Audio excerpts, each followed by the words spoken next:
बिस्मिल्लाहिर्रहमानिर्रहीम। Dear students, I am Yasir Khan और आप मुझे देख रहे हैं YouTube channel learn with Khan पे। हमने अकाउंटिंग इक्वेशन का चैप्टर स्टार्ट किया हुआ है और प्रीवियस लेक्चर में हमने उसका जो है वो इंट्रोडक्शन लिया, हमने उसको बनाने के उसूल देखे और हमने एक क्वेश्चन भी मैंने आपको डिमॉन्स्ट्रेट किया, एक एक्सरसाइज, ताकि उसमें कुछ आपको चीज़ें क्लियर हो जाएं।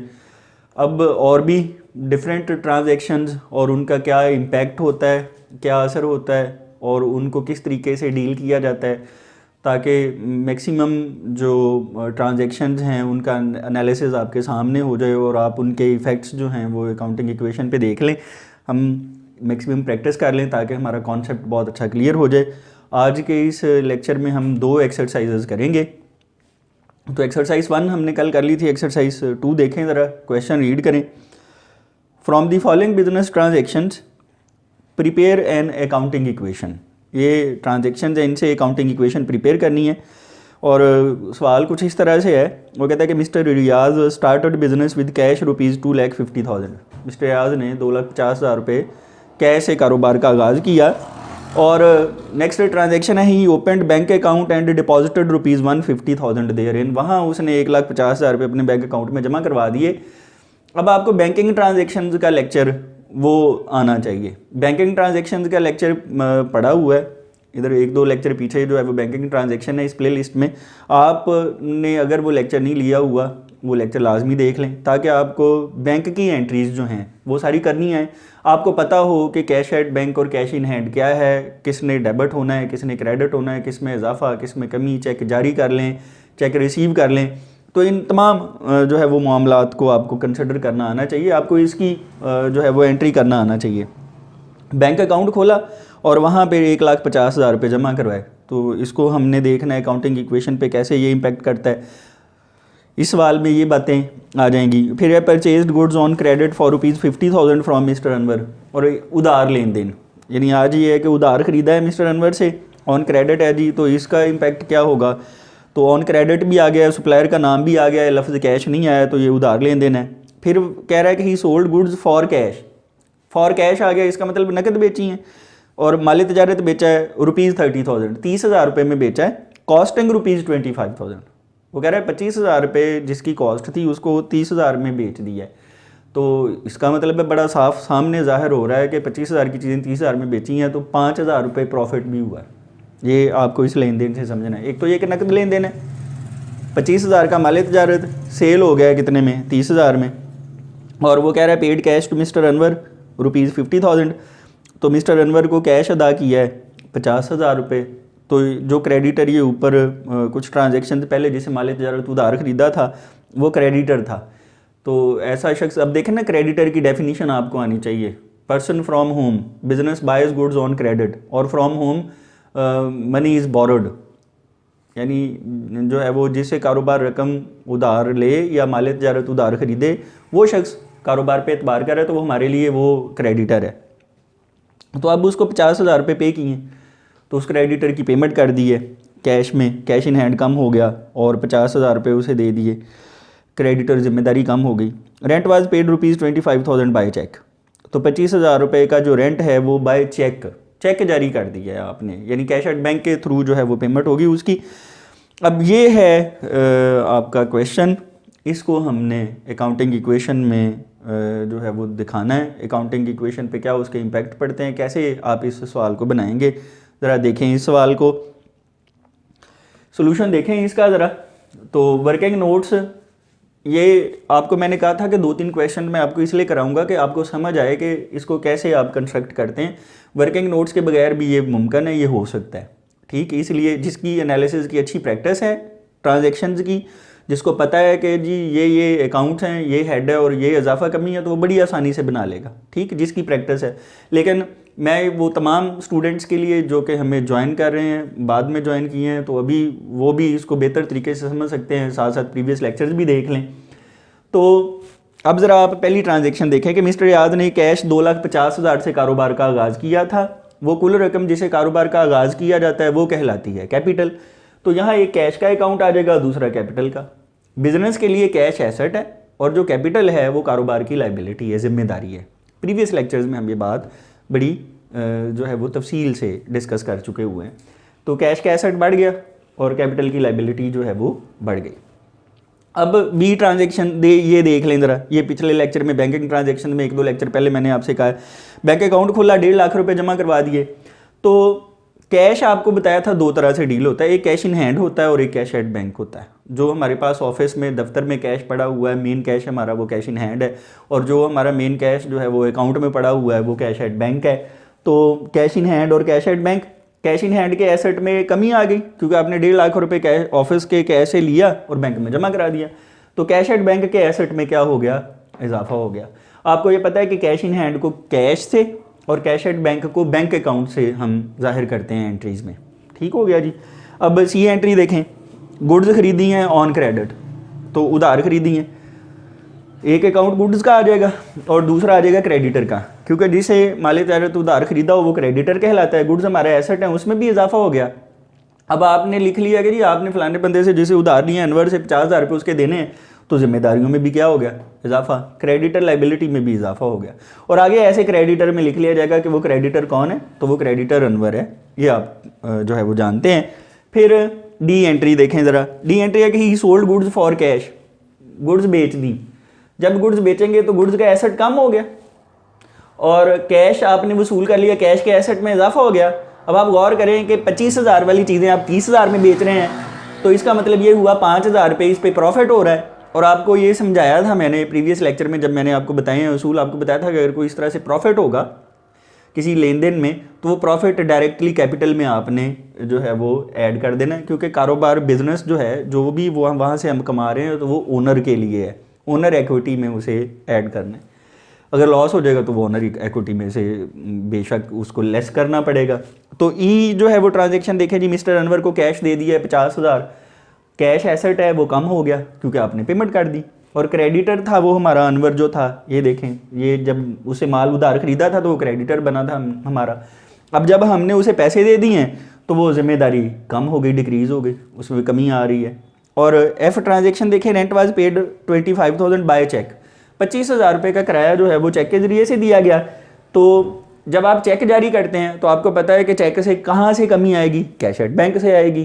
ठीक, कैश एट बैंक इन्वॉल्व होगा तो रेंट एक्सपेंस का अकाउंट आएगा और दूसरा कैश एट बैंक का आएगा। इसका हेड एक्सपेंस है और ये बढ़ रहे हैं और कैश एट बैंक एसेट है और वो कम हो रहे हैं।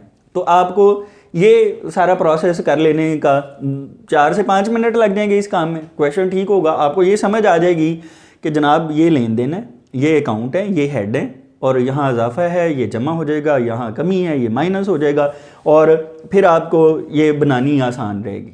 अब क्वेश्चन जो है वो बुनियादी तौर पर रिक्वायरमेंट ये है, रिक्वायरमेंट REQ, रिक्वायर्ड क्या है, अकाउंटिंग इक्वेशन। नीचे हेडिंग आ जाएगी, मिस्टर रियाज अपॉस्ट्रोफी S आ जाएगा, यहाँ पे सोल प्रोप्राइटर है। दूसरी लाइन में आ जाएगा अकाउंटिंग इक्वेशन, तीसरी लाइन में आ जाएगा एज ऑन, और फिर इस हेडिंग के नीचे आप ये फॉर्मेट ड्रॉ करेंगे। यानी ये जो फॉर्मेट ड्रॉ हुआ है ये वाला, ये इस हेडिंग के नीचे जो है वो ड्रॉ हुआ है। यानी आप यूं समझें कि ये मेरा पेज 1 था, ये पेज 2 है और ये पेज 3 है। अब यहाँ हमने इसको किस तरह से जो है वो जाहिर करना है, ये ड्रॉ कर लेना है। डेट है, ये कॉलम बन जाएगा, ये थोड़ा सा बड़ा कॉलम 2 लाइनों पे ये बना लेना है। एक लाइन में फिर ऐसे लाइन लगाएंगे एसेट्स, और यहाँ वो एसेट्स की डिटेल्स आ जाएंगी। यहाँ liabilities plus owners equity, owner equity में तो कैपिटल आएगा, जिम्मेदारियाँ एक से ज़्यादा हो सकती हैं, कर्जे हो सकते हैं, क्रेडिटर्स हो सकते हैं, तो जिम्मेदारियों में भी जो है वो एक से ज़्यादा खाते आ सकते हैं, लेकिन ज़्यादा अकाउंट्स एसेट्स में आएंगे, जो भी हम क्वेश्चन वगैरह करेंगे अभी आपकी प्रैक्टिस के लिए। तो इन एंट्रीज़ को, इन ट्रांजेक्शन को यहाँ पे पोस्ट करना है। तो अब ज़रा पहली ट्रांजेक्शन थी ये वाली, 2,50,000 रुपये मिस्टर रियाज ने लगाए, कैश लगाया, कारोबार का आगाज़ हो गया। तो एक अकाउंट कैश का है देख लें और दूसरा कैपिटल का है, तो एसेट्स में आ जाएंगी, एक अकाउंट कैश आ गया और यहाँ पे आ जाएगा कैपिटल। फिर आप ज़रा गौर करें कि यहाँ अगर तो तारीख हो ना, ईयर और डेट दी हो तो वो लिखेंगे हम, लेकिन यहाँ पे ईयर और डेट नहीं दिया हुआ है। यहाँ पे उसने अल्फ़ाबेट्स दे दिए हैं, ABCD दे दिया, ट्रांजैक्शन के उसने इस तरह से दे दिए हैं कि ये ट्रांजैक्शन ए है, ये बी है, तो यहाँ पे हम ये लिख लेंगे। तो अब जो ट्रांजैक्शन ए है वहाँ से हमें क्या पता चल रहा है कि कैश अकाउंट में 2,50,000 और कैपिटल अकाउंट भी कितना 2,50,000। पहला लेन देन हो गया, ये पहला लेन देन लिख लिया हमने। अब आपने हर लेन देन के बाद बैलेंस करना है। आपको समझाया कि हर लेन देन के बाद बैलेंसेस किए जाएंगे। तो जब ये पहला लेन देन ख़त्म हुआ, इसके इफेक्ट आपने दर्ज कर लिए, तो बैलेंसेस निकालें तो 2,50,000 बराबर है 2,50,000 के। इक्वलिटी साइन भी आ जाएगी, बैलेंसेस वाली लाइन में मसावी की अलामत आनी है, बराबर की जो अलामत है ये बैलेंसेस वाले में आनी है। अब ये बराबर है, पहली इक्वेशन, पहले लेन देन के बाद ये इक्वेशन ऐसे ही है। दूसरा जी इसमें बी, उसने कहा बैंक अकाउंट खोला, उसमें 1.5 लाख रुपए जमा कराए। तो देखें कैश एट बैंक एसेट और कैश इन हैंड एसेट। अब ये गौर कर लें कि यहाँ बैंक का अकाउंट नहीं है, कैश एट बैंक नहीं है, तो वो भी आ जाएगा, प्लस बैंक आ जाएगा। कैश आ गया प्लस बैंक, तो बैंक देख लें जी। अब जहाँ आपको कल समझाया था कि लेन देन जो है वो उसमें कोई नया खाता आए, नया अकाउंट आए, तो आपने क्या करना है, जिस लाइन में आ रहा हो उससे बिल्कुल प्रीवियस लाइन पे उसको नील कर लेना है, उसको नील कर लेना है आपने। अब आप ज़रा गौर करें, ये इसे प्रीवियस लाइन में नील हो गया। अब ये है कि कैश इन हैंड में हो रही है कमी, कैश इन हैंड को कैश से और कैश एट बैंक को बैंक से लिखते हैं। आप यहाँ कैश इन हैंड और कैश एट बैंक भी लिख सकते हैं, ये भी कोई इशू नहीं है। अब कैश इन हैंड में हो रही है कमी, ये माइनस की अलामत छोटी सी माइनस, इसमें 1.5 लाख रुपए जनाब आप इसमें से तफरी कर लेंगे और इस नील में जमा कर देना है। यहाँ पे छोटी सी अलामत प्लस की कि इस नील में 1,50,000 रुपये ऐड हो रहे हैं, इस नील में 1.5 लाख रुपए ऐड हो रहे हैं और इस 2.5 लाख में से 1.5 लाख रुपए माइनस हो रहे हैं। अब इक्वेशन क्या है, गौर करें। अच्छा ये कैपिटल है तो इधर कोई इंपैक्ट नहीं पड़ रहा, इसका जो असर था वो यहाँ से आपको नज़र आ रहा है कि सिर्फ इसमें एसेट्स का हेड इन्वॉल्व हुआ है, इसमें दूसरी साइड इन्वॉल्व ही नहीं हो रही। तो फिर बैलेंसेस देख लें, तो 1 लाख रुपए ये रह गए जमा 1.5 लाख रुपए ये हैं, तो इस वक्त ये बराबर हैं, बराबर है। इस 2.5 लाख में कोई जमा तफरीक नहीं हुई, तो ये इस वक्त 2,50,000 ही है। अब आप गौर करें 1 लाख जमा 1,50,000 तो कितना बन रहा है, ये 2,50,000 और बराबर है इक्विटीज वाली साइड जो है, जो इस पे क्लेम है वो भी 2.5 लाख रुपए। यानी आप गौर करें, इस बात को यूँ समझें कि जो मालिक ने, मिस्टर रियाद ने 2.5 लाख रुपए दिए हुए हैं, उसमें से 1 लाख रुपए इस वक्त कैश इन हैंड में पड़े हैं और 1,50,000 रुपये कैश एट बैंक में पड़े हैं। तो एसेट्स 2,50,000 के हैं और उन एसेट्स पे क्लेम भी कितने का है, 2,50,000 का, और इस वक्त वो सारा क्लेम मालिक का अपना है। ये रिसोर्सेज हैं, ये इन रिसोर्सेज का सोर्स है, वहाँ से पैसा आया है। ये प्रॉपर्टीज़ हैं, ये राइट टू प्रॉपर्टीज़ है। ये एसेट्स हैं, ये क्लेम्स अगेंस्ट एसेट्स है, यानी आपके उन एसेट्स के ऊपर वो किया जाने वाला दावा है। ठीक, यानी ये बातें जो हैं वो आप बार बार अपने दिमाग में रिवाइज करें। फिर आ जाए जी नेक्स्ट ट्रांजैक्शन पे, सी वो कह रहा है कि purchased goods on credit from for 50,000 from mister Anwar. माल तिजारत खरीदा था क्रेडिटर से। अब एक अकाउंट गुड्स का है और दूसरा क्रेडिटर का है। गुड्स एसेट है हमारा, क्रेडिटर लाइबिलिटी है। अब गुड्स एसेट है, गुड्स यहाँ पे नजर आ रहा है आपको, नहीं, इसका मतलब यहाँ पे एक अकाउंट आपको गुड्स का ऐड करना पड़ेगा। गुड्स एसेट्स में थर्ड एसेट गुड्स का आ गया।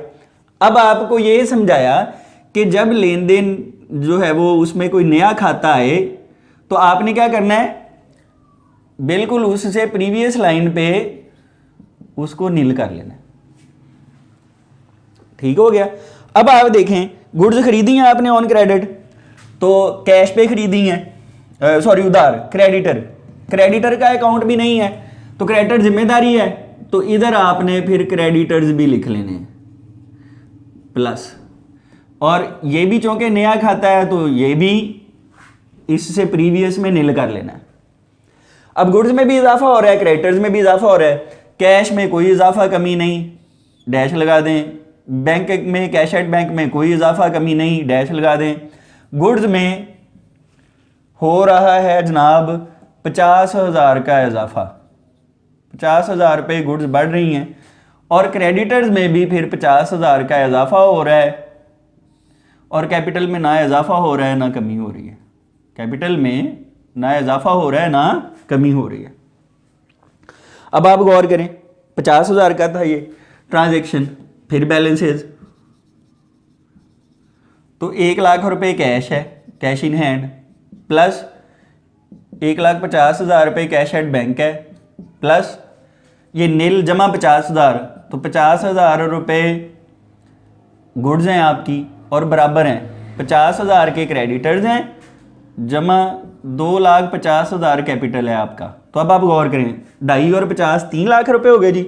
1,00,000 150 ये 250 जमा 50 300, इसका मतलब है 300,000 ये है, 300,000 वो है, 3,00,000 रुपये है ये। हर स्टेप पे, हर ट्रांजैक्शन के बाद आपने अकाउंटिंग इक्वेशन देखनी है कि बराबर आ रही है, बराबर है तो ठीक है। अब आ जाएं आप डी ट्रांजैक्शन पे। यहाँ ये हो रहा है, वो कह रहा है ही sold goods for cash ₹30,000, goods बेची हैं, गुड्स का एसेट कम हो रहा है और कैश पे बेची हैं, उसमें इजाफा हो रहा है। और ये साथ में बात जो है वो याद रखनी है कि 25,000 वाली 30 में बेच दी हैं, तो 5,000 रुपये प्रॉफिट भी हो रहा है। अब आप गौर करें, डी ट्रांजैक्शन है, कैश में इजाफा हो रहा है, कितना 30,000 में बेची हैं तो 30,000 रुपये जमा 30,000,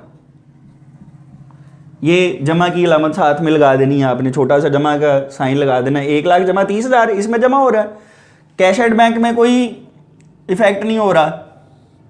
गुड्स में 25,000 की कमी हो रही है, क्योंकि 25,000 की गुड्स जो हैं वो आपने उठा के वो बेच दी हैं 25,000 की। क्रेडिटर्स में कोई इजाफा या कमी नहीं हो रही।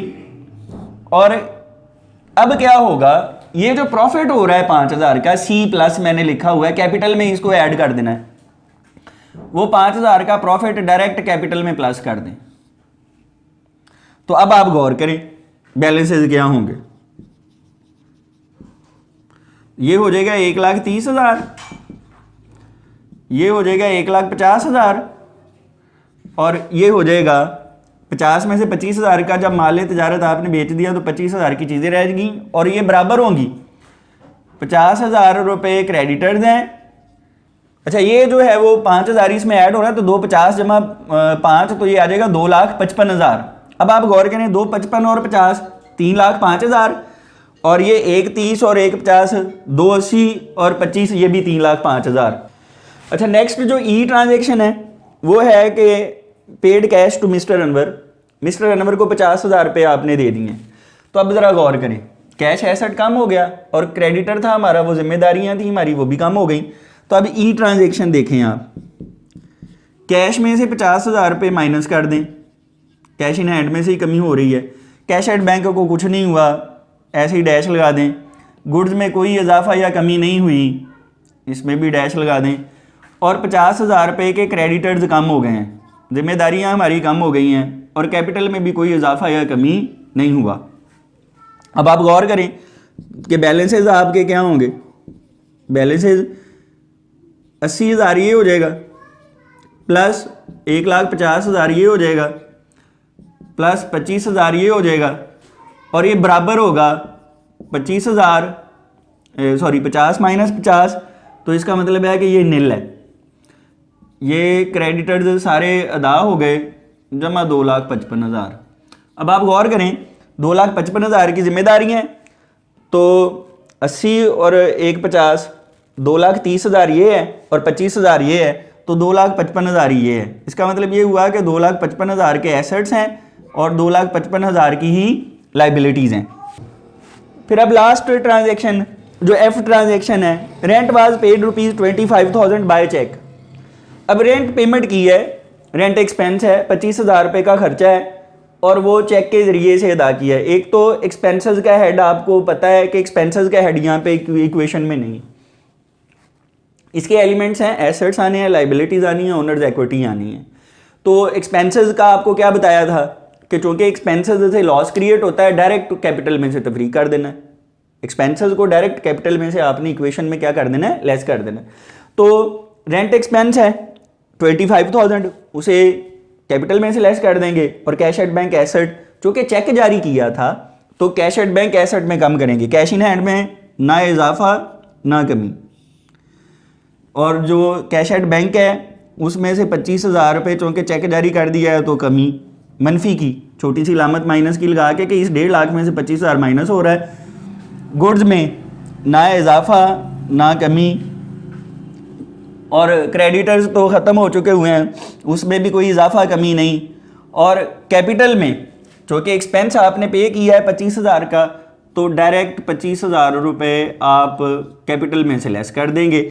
तो फिर इस वक्त इक्वेशन जो है वो क्या हो जाएगी, जो अकाउंटिंग इक्वेशन है, आप निकालेंगे बैलेंसेज, और बैलेंसेज क्या आएंगे, कैश इन हैंड 80,000 प्लस जो कैश एट बैंक है, यहाँ 1.5 लाख में से 25,000 का चेक दे दिया आपने तो 1,25,000 प्लस जो है वो गुड्स 25,000 की पड़ी हैं, इक्वल साइन आ जाएगी, बराबर हैं। क्रेडिटर्स इस वक्त नील हैं, जमा ये हैं 2,30,000। अब आप गौर कर लें 2,30,000 आपके जो है वो इक्विटीज़ वाली साइड है, और ये 1,25 और 25 1,50, 1,50 और 80, इसका मतलब ये हुआ कि ये साइड 2,30,000 है और बराबर है ये इस वक्त ये वाली साइड भी नील जमा 2,30, तो ये भी 2,30 है। इसका मतलब इक्वेशन यहाँ तक जो है वो बराबर है। एंड पे आप लाइन लगा देंगे ऐसे मुकम्मल कंप्लीट लाइन लगा देंगे, यहाँ पे ये क्लोज हो जाएगा। 2,30,000 इस वक्त टोटल है, यानी जब ये जो भी ड्यूरेशन जो भी टाइम पीरियड जिसका हमने ये रिकॉर्ड किया है, जब ये ख़त्म हो रहा है तो उस वक्त आपके टोटल एसेट्स 2,30,000 के हैं और आपकी इक्विटीज़ भी कितने की हैं, 2,30,000 की हैं। ये हमारी एक्सरसाइज 2 हो गई है। अब नेक्स्ट एक्सरसाइज आज के लेक्चर की करते हैं। अब हम आज के लेक्चर का नेक्स्ट क्वेश्चन रीड करते हैं, इसको फिर हल करते हैं। इसमें कुछ बातें मुख्तलिफ होंगी, कुछ ट्रांजेक्शन्स नए अंदाज से होंगी, उनको कैसे लिखना है आपने अकाउंटिंग इक्वेशन में, कैसे आपने शो करना है, वो सीखेंगे हम। तो क्वेश्चन रीड करें ज़रा। एक्सरसाइज 3 कुछ इस तरह से है, prepare an accounting equation considering the following transactions, के दर्ज झैल लेन देन को कंसिडर करें और उनसे एक अकाउंटिंग इक्वेशन जो है वो बनाएं। पहला ट्रांजेक्शन है मिस्टर समी commenced business with cash ₹80,000, goods ₹40,000 and building ₹2,80,000। तो अब ये पहला क्वेश्चन है जिसमें मैं आपको कंपाउंड एंट्री से स्टार्ट करा रहा हूँ। जो कैपिटल है वो एक से ज़्यादा सोर्सेस से आ रहा है, तो इसको कैसे अकाउंटिंग इक्वेशन में आपने लिखना है। पहले 2 क्वेश्चन में सिर्फ कैश था, यहाँ जो है वो, और फिर दूसरे क्वेश्चन में वो कोई कैश एट बैंक वाले मामलात भी थे, क्रेडिटर वगैरह भी थे। और अब इस सवाल में यह है कि स्टार्ट ही कुछ इस तरह से हो रहा है कि कैश, गुड्स, बिल्डिंग सब कुछ लगा के वो कैपिटल आ रहा है। तो दूसरी ट्रांजैक्शन है goods bought on credit for ₹20,000 and for cash ₹15,000। एक ही लेन देन में, एक ही ट्रांजेक्शन में वो ये बता रहा है, एक ही स्टेटमेंट में सॉरी, कि वो बता रहा है कि माल तजारत जो है वो उधार ख़रीदा है 20,000 का और नकद ख़रीदा है 15,000 का। फिर वो कह रहा है कि goods costing ₹10,000 were sold for cash ₹13,000।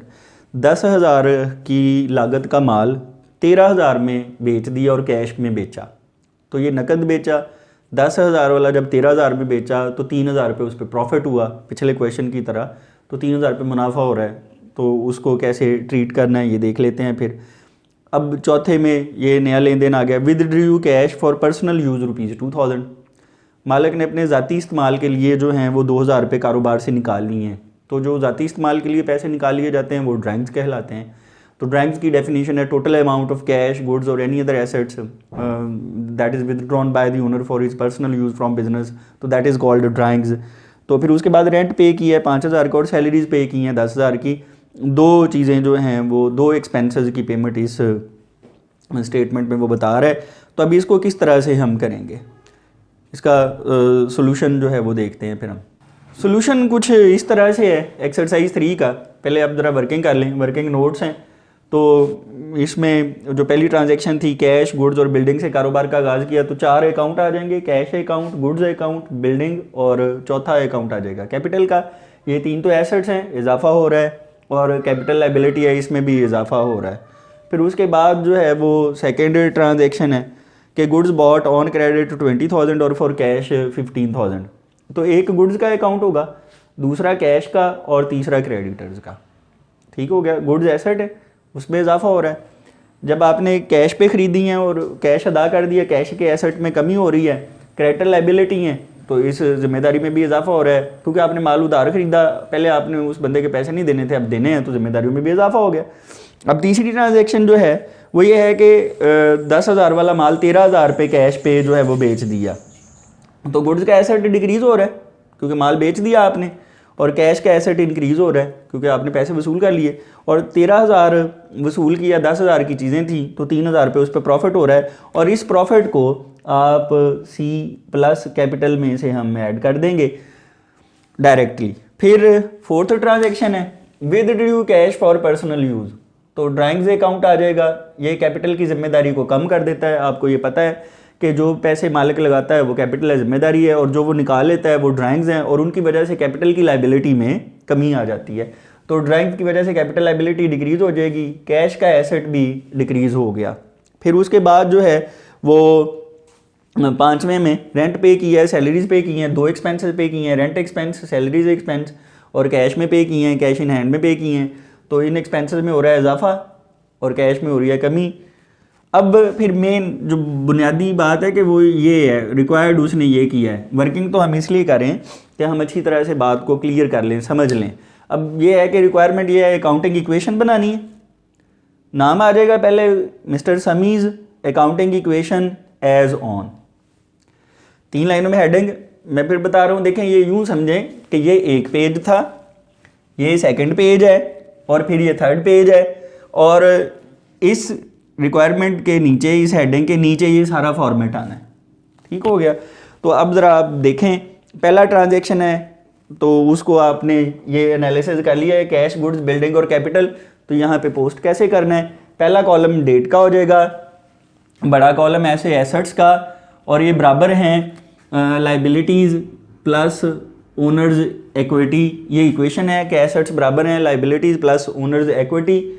तो एसेट्स में अब आप देखें ज़रा, कैश आ जाएगा, गुड्स आ जाएंगी और बिल्डिंग आ जाएगा। ये जो पहली ट्रांजैक्शन है, डेट वाले कॉलम में अगर तो तारीख दी हो, ईयर डेट दी हो, मंथ दिया हो, वो लिखना है, ना हो तो फिर अल्फ़ाबेट्स हैं तो वो जो भी उसने सीरियल नंबर यूज़ किए हैं आप फिर वो वहाँ पे लिख दें। अब यहाँ सीरियल नंबर 1 है, और उसमें एक अकाउंट आ जाएगा जी कैश का प्लस गुड्स का प्लस बिल्डिंग का, और चौथा अकाउंट आ जाएगा इधर ओनर्स इक्विटी में कैपिटल का। अब इन सब में हो रहा है इजाफा। तो कैश है 80,000, गुड्स हैं 40,000, और बिल्डिंग है 2,80,000, और कैपिटल आ जाएगा 4 लाख का। ठीक हो गया, क्योंकि वो कुल रकम जिस रकम से कारोबार का आगाज़ किया जाता है वो टोटल अमाउंट कैपिटल कहलाती है। तो 80 और 40 120, और 80 ये 200 और 200 400, 400,000, तो 4 लाख रुपए ये आ गए। फिर जो है वो इसको बैलेंस कर लेंगे पहले ट्रांजैक्शन के बाद, बैलेंसेज। तो इसका बैलेंस आ जाएगा 80,000 प्लस इसका गुड्स का बैलेंस आ जाएगा ऐसे ही 40,000 प्लस बिल्डिंग ऐसे ही आ जाएगी 2,80,000 की, और ये बराबर होगा, ये ऐसे ही बैलेंस आ जाएगा 4 लाख का। फिर आ जाए सीरियल नंबर 2 पे, जो नेक्स्ट ट्रांजैक्शन है, goods bought on credit 20,000 for cash 15,000। उधार खरीदा है 20,000 का और कैश पे खरीदा है 15,000 का। तो टोटल गुड्स खरीदी हैं 20 और 15 35,000 की। तो अब आप ज़रा गौर कर लें, सेकेंड ट्रांजैक्शन, कैश आपने अदा किया है 15,000, कैश का एसेट कम हो रहा है, 15,000 पे आपने पे कर दिए, माइनस ऐसे छोटा सा लगा देना है, 15,000 पे कर दिए। गुड्स टोटल आपने ख़रीदी हैं 35,000 की, ये छोटा सा ऐसे जमा का निशान, ये सिंबल यहाँ लगा देनी है कि इस 40 में 35 जमा हो रहा है। हर एक को अलग-अलग एक कॉलम लेके चलना है आपने। और फिर ये हो रहा है कि आपने वो चूँकि ख़रीदी हैं उधार, तो यहाँ क्रेडिटर्स भी आ जाएंगे। लाइबिलिटीज़ में क्रेडिटर्स का भी नाम आ जाएगा, क्रेडिटर्स, और प्लस ये क्रेडिटर्स आपको बताया है मैंने कि जहाँ भी वो नया अकाउंट आया तो उसे पिछली लाइन में आपने नहीं लिख लेना है। अब इसमें 20,000 रुपये इजाफा हो रहा है, 20,000 का माल आपने उधार खरीदा है, कैपिटल में ना इजाफा हो रहा है ना कमी हो रही है। इसको अच्छी तरह से समझें। टोटल माल 35,000 का खरीदा, 15,000 रुपये कैश पे खरीदा तो वो 15,000 कैश में से कम हो गए। 20,000 का उधार खरीदा तो क्रेडिटर्स में वो नील थे, इस वक्त उसमें फिर 20,000 रुपये इजाफा हो गया। क्लियर है। फिर हर लेन देन के बाद उसको करना है बैलेंस।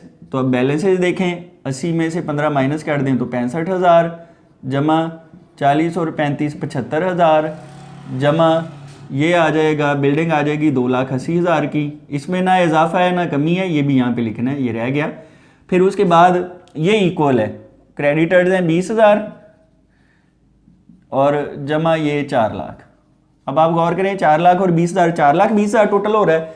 75 और 5 80 और 60 जो है वो 140 और 280, तो ये भी 4,20,000 आ रहा है।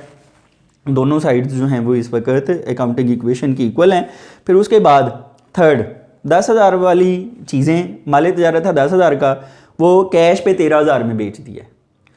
तो यहाँ पे देखें ज़रा, गुड्स के एसेट में कमी आ रही है, थर्ड ट्रांजैक्शन है, और कैश के एसेट में हो रहा है इजाफा।